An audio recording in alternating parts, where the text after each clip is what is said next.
Hello. Good morning.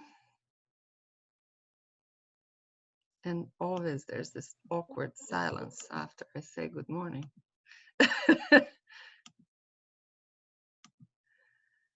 I hope everybody's okay. Are you ready for the last lecture of the semester? Believe it or not, this weird semester is coming to an end. I will open my presentation.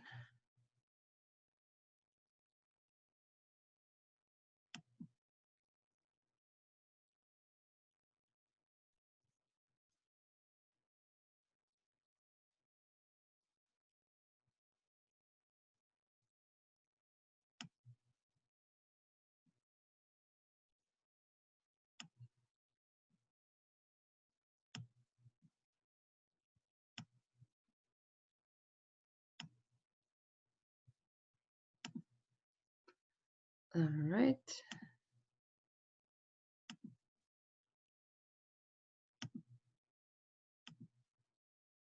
Share the screen. All right. Well, I haven't heard much feedback, but I guess I'm going to start teaching anyway. So, quick thing before I continue. It's the end of semester, so it's ever so crazy in completing paperwork and whatnot, and reading thesis in particular. So I know that I owe you what the grades should be, and I will complete that during the day today. Try as I might, I stayed up till 2 last night and still didn't complete everything I needed to complete. So, and there are things that have to be turned in today, so that's the ultimate deadline. So this computation of the grades keeps getting kicked down the road. So I will do that by the end of the day, probably the first thing after I get off this class. So what we're going to do today is we're going to solve one more problem. And I decided normally we would have gone to chapter 18.4 in the textbook as the next example, as well as 8.5. But instead of that, I'm actually going to bring a slightly different problem, particularly because that problem is in cylindrical geometry and you're actually looking at it. And also to give you one more problem that is outside of the textbook. The chapters 18.4 and 18.5 are definitely suggested, but they're also solved, so you can work through them on your own. And this way I give you one more problem that is outside of that. With that said, that's going to complete our mass transport discussion. There are a number of topics that we left off this semester because it had disturbance, to say the least. And I'm just going to wrap up with some of the remarks and motivation, and we are essentially done for the semester. I will have office hours next week, at least one of the day, but there's a number of things that are jumping on my schedule. So I have a question for you. Is it better if I have office hours on Monday or Tuesday or Wednesday? We have exam on Thursday. What is your preference? Can we do Tuesday and Wednesday? Is that possible? All right, so between Min and I, we'll do Tuesday and Wednesday. And we'll announce hours. Okay.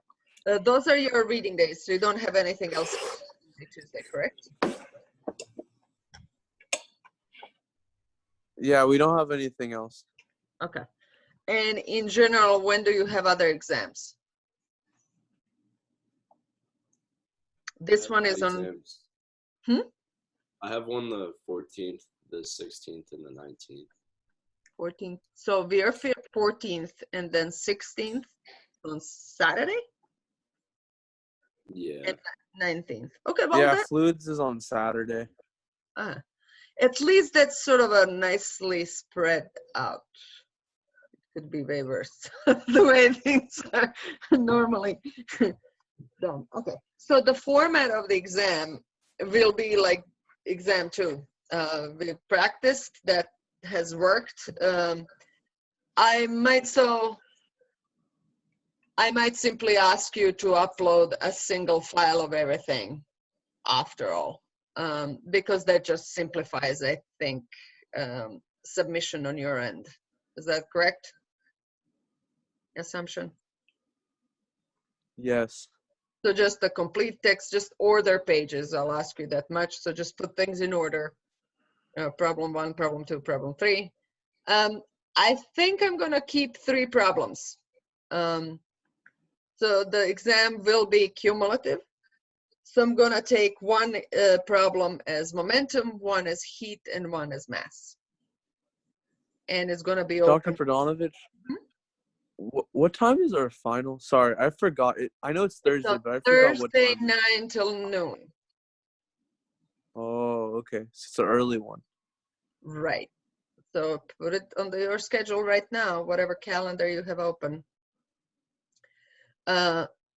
So it's gonna be conducted similar to the one. I'm not gonna gear to have things for 3 hours. I'm just gonna have them for 2 hours, just like exam 2. So in terms of format, don't expect anything way different from that. And I might also, since I did allow downloads last time because you needed to email things to yourself, then download them, then upload, then I might just post it, the exam also as 1 PDF file that you download and upload the solution also as 1 PDF. So I think we're going to make that practical change for the exam. Does that sound cool? I do suggest, so I'm gonna post all of the, I did post all of the videos so far.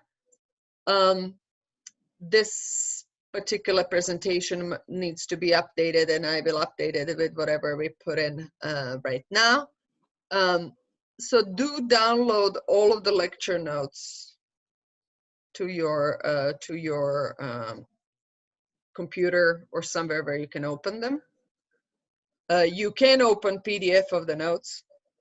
However, there was like some email, or some text message traffic back and forth on whether you can open things on Canvas. I think it's just more practical for you to have things or to sort out your notes and have them where you can refer to them, except for like, instead of searching for it in the last moment and then possibly there's some slower online connection to Canvas because everybody is taking exams at the same time, or there's this video recording, and that slows the network down. So you'll want to have all of the materials that you want to refer to, or a PDF of your textbook or whatever in location, organize that location and have it easy to open. Okay, so that's simply because it's going to be faster for you. Okay. All right, let's get going. You are looking at the problem that we're about to solve. So this is a membrane separation of gases, and it's also a porous media problem, which is what I like about it. So gases are separated from one another by basically diffusion across porous membrane, okay? And this is where this porous membrane is, this shaded area.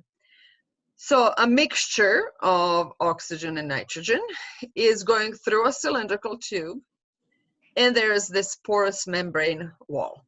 Now, H2 diffuses through the membrane a little faster than anyone else, and it gets picked up on the other side by a stream of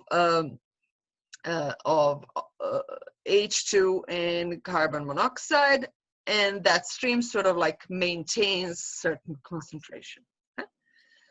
And it says derive the expression for molar rate of hydrogen per unit length of tube.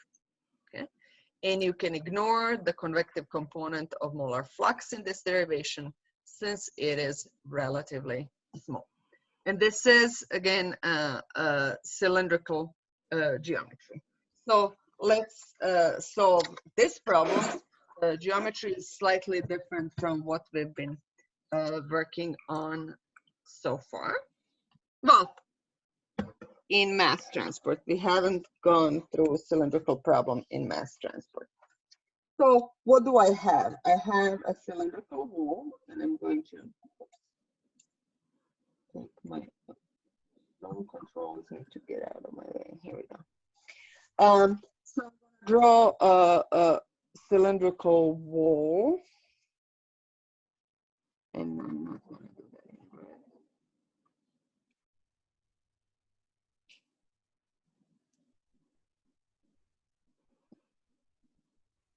So this is my shell, and this is shell within delta Z.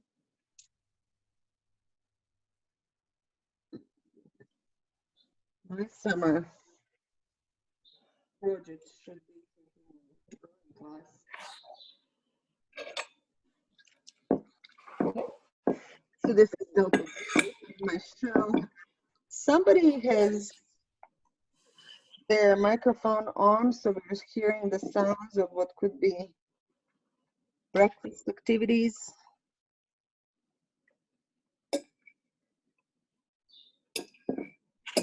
If you can mute yourself.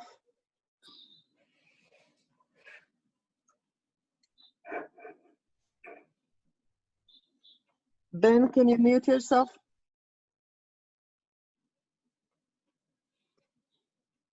I don't think he hears me. So this is a shell that goes from radius R to R plus delta R. I can mute him. Okay. Let's try. And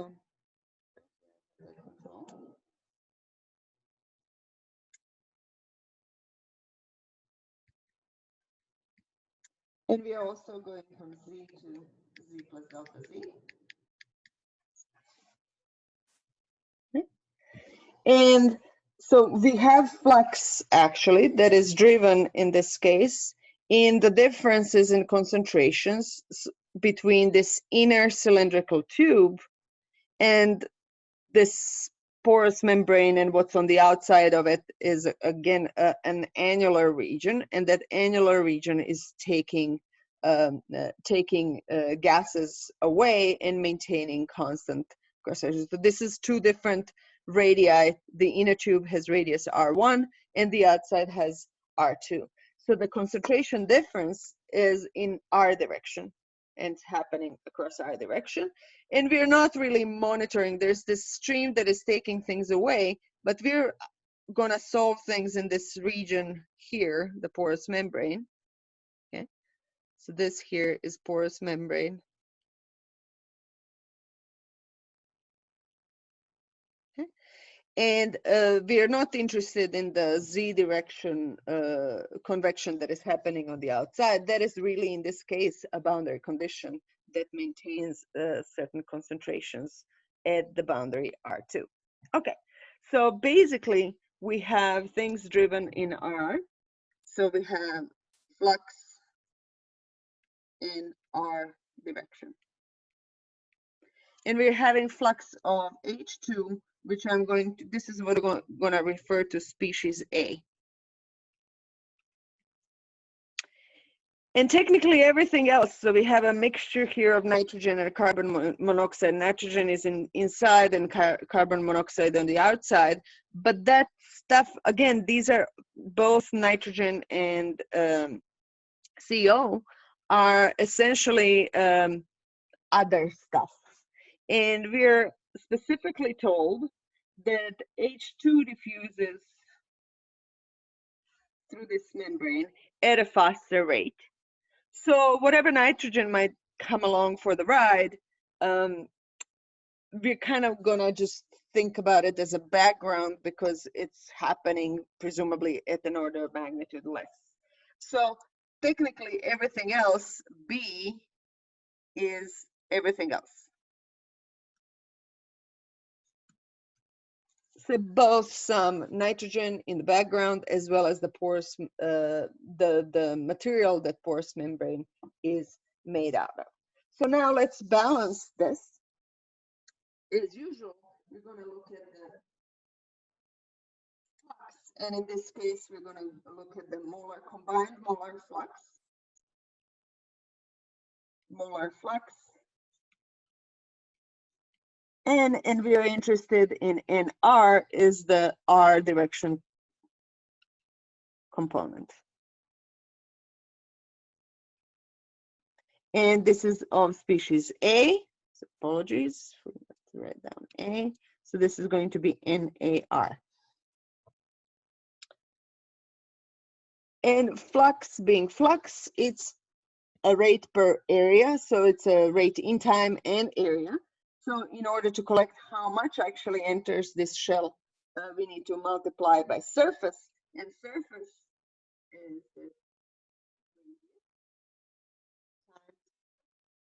the thickness, or rather, in this case, it's the perimeter that depends on the radius.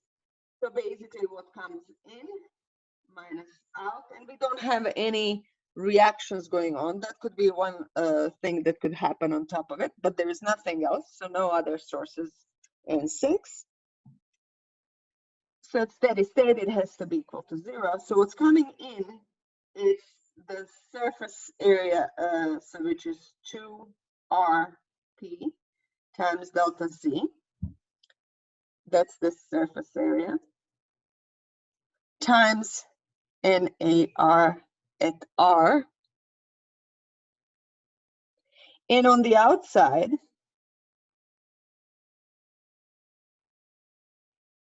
we have a larger perimeter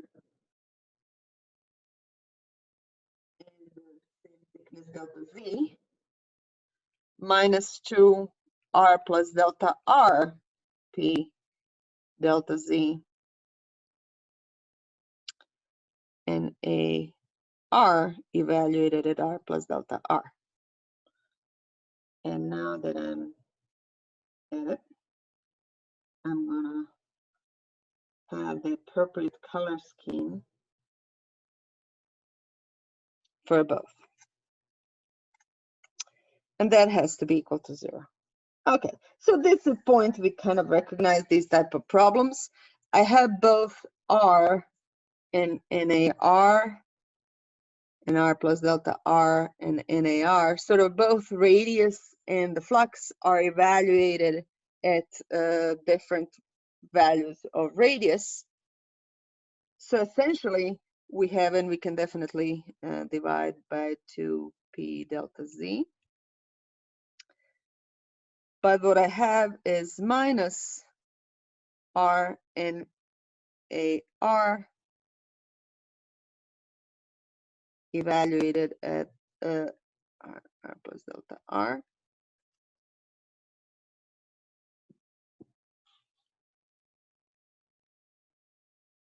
Is equal to 0. I can divide by delta R. I can also take limit as delta R goes to 0. So what I'm going to get is, and I'm going to get rid of the minus, DDR of R and AR is equal to 0.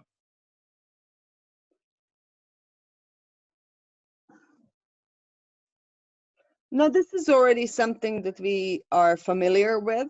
It has happened with the combined energy flux. It has happened with now combined mass transport. We have some flux and it's a certain direction. And we're going to get that it's either, if it's Cartesian coordinates, then it's going to be just a plane derivative of it is equal to 0 in that particular direction. So in this case, for instance, it would be ddz of NAZ is equal to 0. We had that.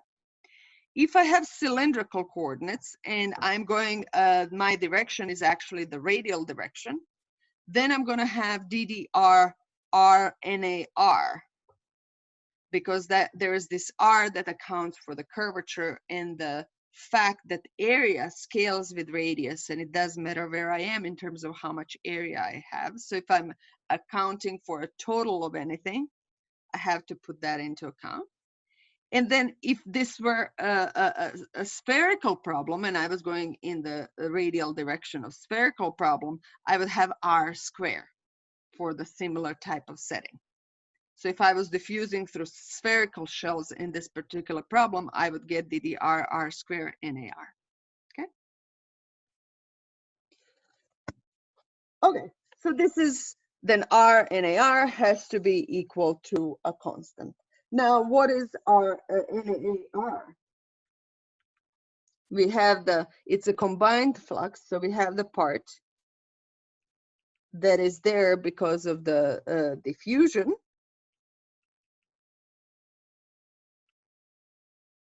and plus convective part.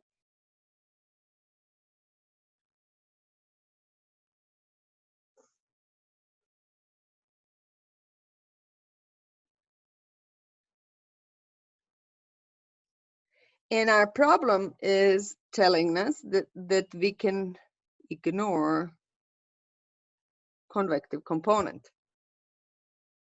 So we will. So this is the convective component.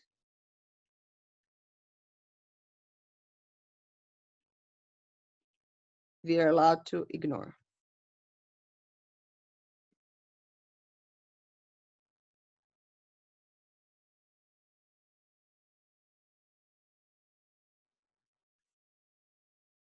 Okay.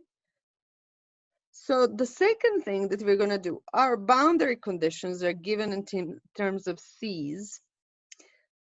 What is CA versus XA? How do I go from one to another? How are XA and CA related?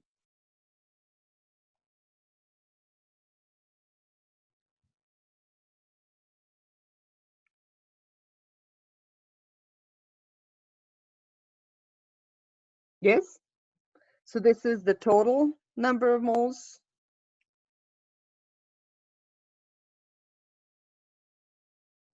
In the control volume per volume. And this is moles of A. So XA is the fraction. Now, total number of moles, obviously in these problems, is changing. However, it is common for low concentration to assume that it's not changing much. So we're going to assume for relatively slow changing problems, and there's no reaction here, so there's nothing that is happening on a massive scale. So we assume low concentrations overall,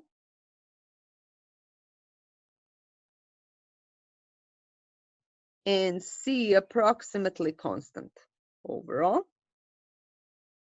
Therefore, I can see can kind of like as a constant jump in under this derivative.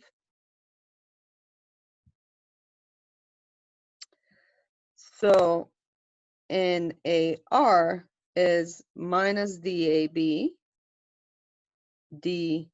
dCXA dR.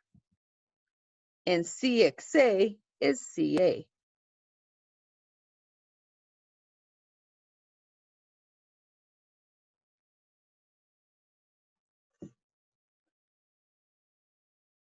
And now basically my equation will be given in terms of CA. My boundary conditions here are in terms of CA. I'm good to go. Okay. So now we put that in. R and AR is equal to constant because it's minus RDAB. R is equal to constant. This is also assumed constant, so I'm going to just divide by minus DAB. So R, the CADR is constant. I'm going to call that constant. I don't know, K. Normally I call it C, but C is already now reserved. So let's go with K1. So dCA, dr is K1 over R. So CA of R is ln R, K1, and plus some other constant. Well, I'm going to call it K2. So this is my general equation for CA. And now I have to put in boundary conditions. Basically, boundary conditions is that concentrations of A is hydrogen, just remember that, are given at the inner part of the tube. So at R is equal to R1. My concentration CA of R1 is some C, I'm going to call it C0. I think they're saying CA0. All right, we're going to go to CA0. And that R is equal to R2, CA of R2 is CAS.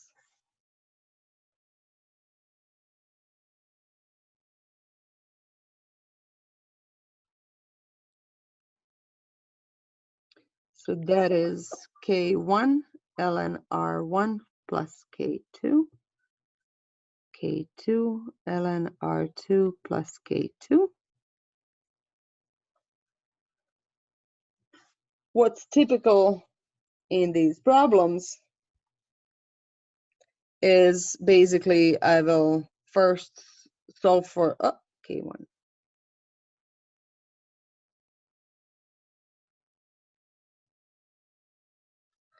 I will basically do CA0 minus CAS is K1. ln R1 minus ln R2 is ln R1 over R2. So your K1 is CA0 minus CAS R2. And K2 is CA0 minus all of that,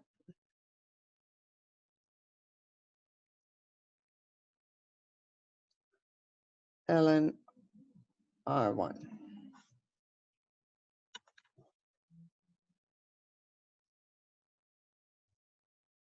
So those are my Ks.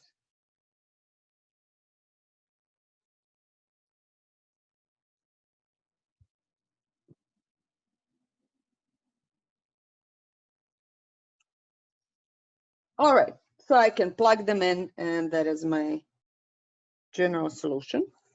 Now we are asking for molar rate.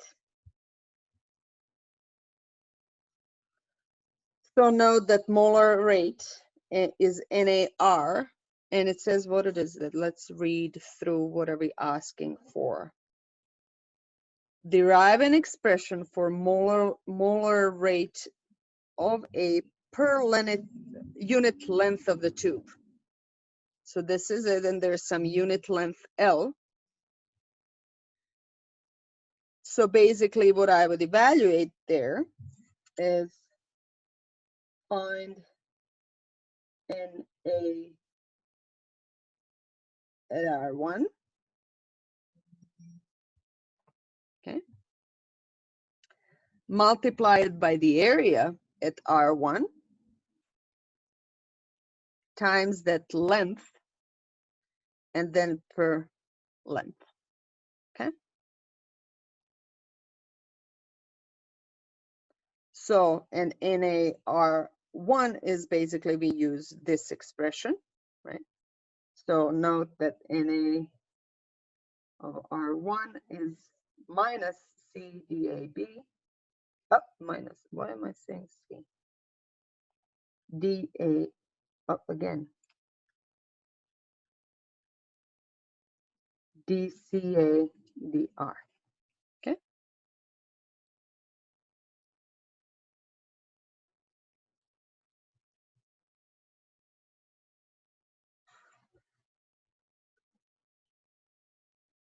So I'm not gonna now calculate it. You can do that derivative yourself.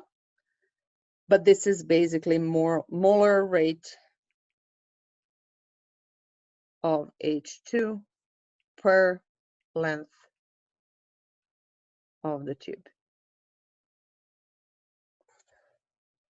So again, it is common to ask for total molar rates per some area in problems, because that's what we're often evaluating. Okay. Any questions?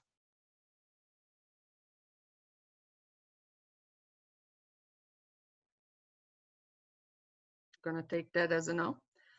Well, I'm gonna stop here in terms of new material. You are encouraged to also solve or work through. Where is it? I have it written down.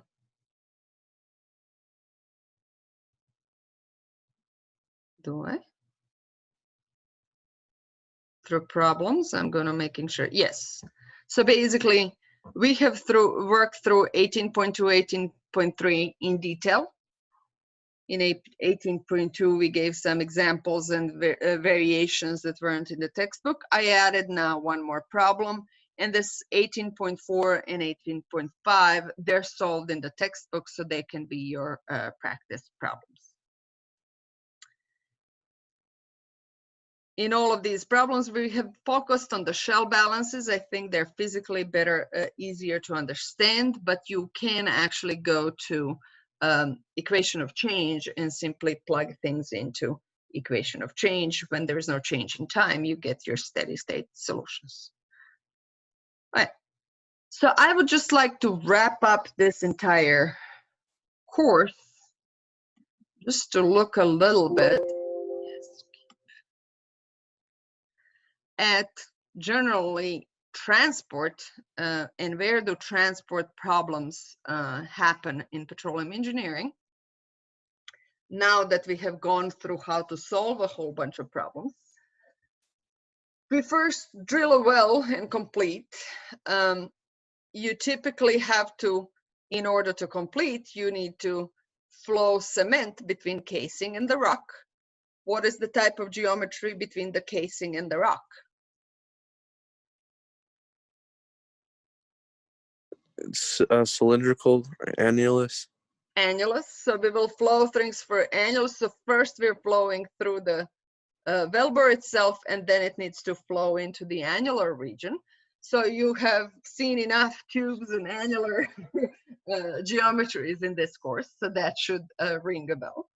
The drilling fluid in itself is a particulate suspension, mud, and so it can carry the pieces of rock. It's pretty viscous too, and that's a non-Newtonian fluid. Now we have in one of our early lectures on rheology, we have given a number of models. None of them is perfect, but there's a number of non-Newtonian models that can actually get this behavior. I sometimes have, so in terms of non-Newtonian fluids, we will have three base behaviors other than Newtonian fluid that is linear and everything. One is that I need some stress to get out. This is like your toothpaste this morning if you brushed your teeth. I hope you're still brushing your teeth given that you're not going outside and you're hanging out with your computer a lot. So brush your teeth. Basically, for it to come out, you need to squeeze the fluid out, and there is certain stress to get that going, and those are Bingham fluids that do that. And then after that, I might sometimes have with the rate of shear, and in drilling you could apply pretty high shear rates. You might actually see thinning behavior, so viscosity becomes less, or thickening behavior, viscosity becomes more. Okay, so we have gone over a number of Newtonian fluids. Okay, now during the production, you will have oftentimes a fractured reservoir, either because fractures were there to begin with, or you have fractured the reservoir, and we prop the fractures with the fluid. So the now this my parallel plates, which is a common model for fractures, comes into play as well. So I have tube, annulus, parallel plates.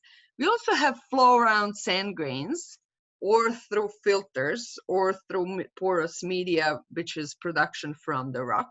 So for that, we introduced some simplified rock geometry models, but all of these are actually pretty complex complex flows, and we need some way to kind of scale up and not look into all of the details of those small geometries. So that's a general problem in porous media. And produced fluids are typically Newtonian, oil, water, and gas. Now, oil, when we refer to oil, it's a complex mixture of stuff. Some of that might have complex phase behavior, which we haven't really touched upon. So when we're looking at momentum transfer, we're typically going to ignore any changes related to the pressure and temperature, but there has to be understanding that we are operating at high pressure and temperature. So we do need to know equations of state and how things change. And if I have thermal changes, then suddenly my heat transfer becomes important. It's important to, when you put this into perspective, not that this is drawn to scale, but my temperature rises 23 degrees per kilometer of depth. So injected fluids are nearly always colder than the formation. This is actually going to cause stress on the geomechanical stress, which you're going to mention in reservoir geomechanics. But it's also in the fluids, there might be phase changes that you don't expect.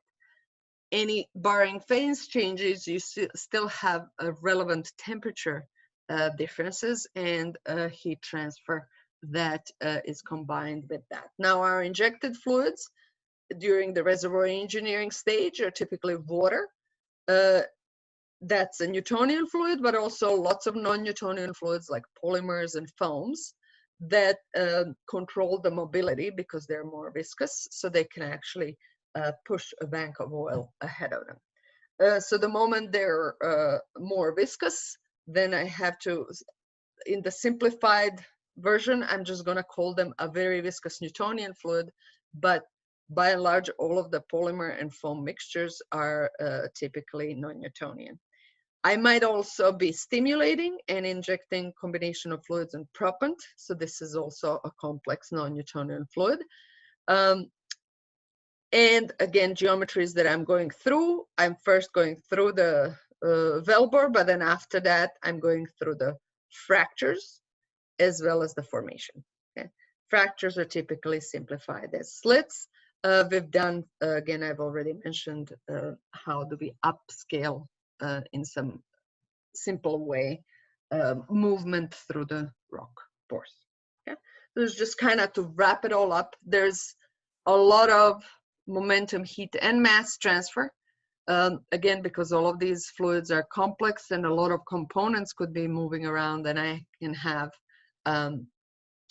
differences in all of them and all of the gradients at play. Often the first thing first is you will decide what is the primary thing you're after and typically ignore the rest. So it's important to know which type of transport is dominating your particular case and solve for that first and add others only if that proves relevant. Okay. Thank you for sticking to the end of the semester.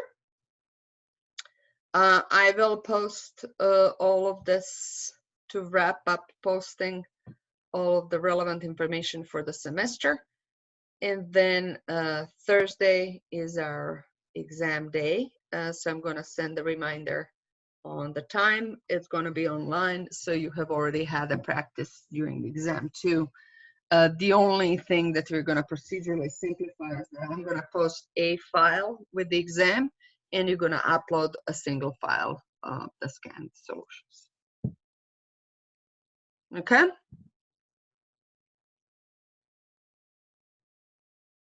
All right. Any questions? All right. Okay. Well, let me know if you need office hours. And I do promise to do a grade calculation or projected grades based on exam 1 and 2 by the end of the day.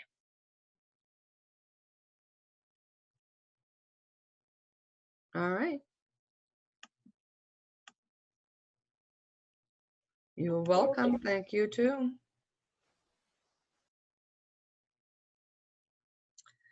And I wish you survival for the finals.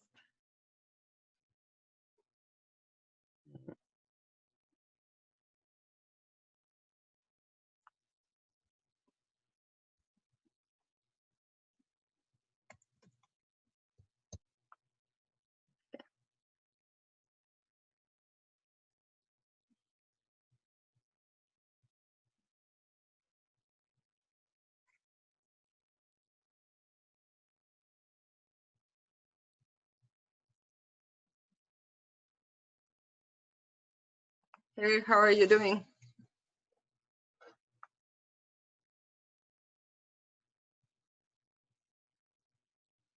Are you there?